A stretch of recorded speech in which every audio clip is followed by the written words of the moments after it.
Let's get right to the heart of the challenge that you face in winning this election.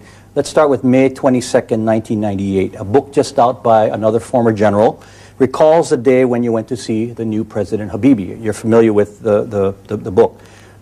I haven't read the book. Okay, but you've heard what it's about. Was this a coup attempt, as the book suggests, when you went to see the newly installed President Habibi? If I wanted to carry out a coup, would I come alone to the presidential palace? I mean, you know, what coup d'etat in history of mankind is the leader of the coup coming alone to the palace? You didn't have some of your men surrounding the office along with the other men of General Wirantos? No. No.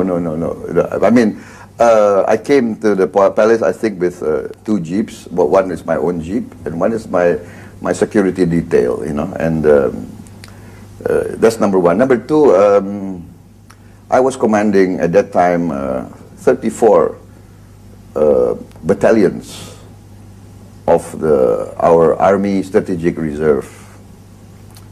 And I mean, you can ask all observers or all those who were in Jakarta at that time. I mean, I think there were no other force that had you know, any chance of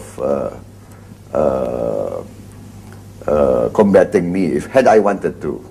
So you're saying if you wanted to have a coup, you would have done it? Come on, commanding 34 battalions, that's the equivalent of three. And I think 3/4 of all the Indonesian armed forces were with me.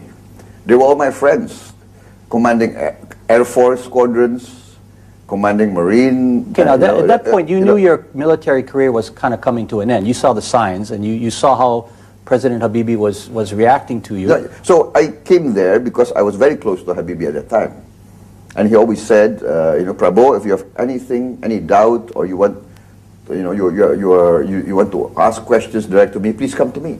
So I came there, actually, informally, to ask him, you know, what's your decision? So you went there, and why didn't you? Why didn't you take over or attempt to? Exactly. It never, you know, it never even occurred to me to want to take over power through unconstitutional means. I mean, I was educated as a Democrat. I was, you know, I'm by conviction, you know, not by circumstance or by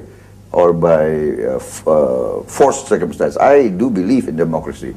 I believe democracy is the only system that can be used in the modern world. You know, what other system is there? You know, monarchy doesn't work. You know, oligarchies are unjust. It will result in revolution.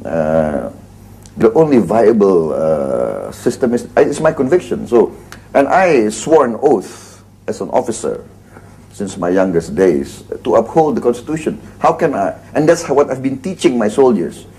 For, you know, when I was a lieutenant, captain, all throughout my career, I've been teaching my soldiers, we have to uphold the Constitution. We have to defend the Constitution. And here I am, you know, here, had I wanted to carry out Kudeta, I would be violating the Constitution. I'll be violating the things that I've been teaching my soldiers, you know. I was concerned that whatever happened, the Indonesian Army, number one, must not be split. That's my conviction, because I believe in the Indonesian Armed Forces is an institution that can hold the country together in times of crisis. And our history has, I think, proven that. Did they give you the 2 weeks? No. He said, no, I want you to step down today. So I said, well, if that's your decision, sir, I'll carry it out. And I stepped down without, you know, without any resistance, without any dissenting speech.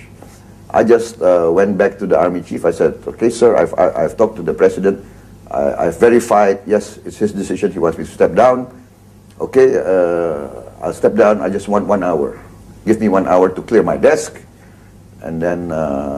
So you were a good soldier when you did that? I think so. Because if you really were, as critics say, a bad guy, you could have created a lot of problems, right? I think so. 34 battalions, and you know, come on. You see what happened in Pakistan? Of course. When General Musharraf was fired, you know, by the Prime Minister, he took over. What happened in Thailand? General Sonti, he was fired by Thaksin and he took over. And many of my friends, you know, the generals from other countries who knew me, they said, Prabowo, you're a stupid guy. You should have taken over, he said.